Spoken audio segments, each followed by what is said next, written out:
Hi guys, ayun pala, harvest time na naman tayo and for today's video ay maglilinis na rin tayo at the same time. Kasi nga sobrang dami na nilang tae. Ayan. So kung mapapansin nyo yung parang buhangin na yan, is yan na yung mga tae nila na dapat ko nang tanggalin. Ayan. Tapos, ayun, doon sa isang lalagyan is yung lalagyan na meron ng trigo or bedding nila. So ganito lang ginagawa ko kapag maglilinis ako ng mga superworm ko dito. Sinasala ko sila gamit ng salaan.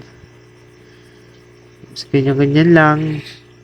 Tapos sa mga nagtatanong pala is ito yung pinapakain sa mga isda katulad ng mga arwana, Oscar, at iba pang mga monster fish kung tawagin.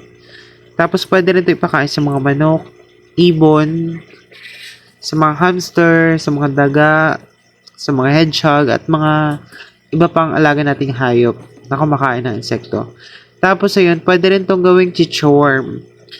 And natry ko na rin to guys, gawing chichorm. Piniprito lang siya and nilalagyan siya ng cheese powder, any flavor powder na trip nyo. So natry ko pa lang is yung barbecue and yung cheese powder. As in, super, hindi nyo malalasahan na uod talaga siya. Yun lang. Thank you for watching.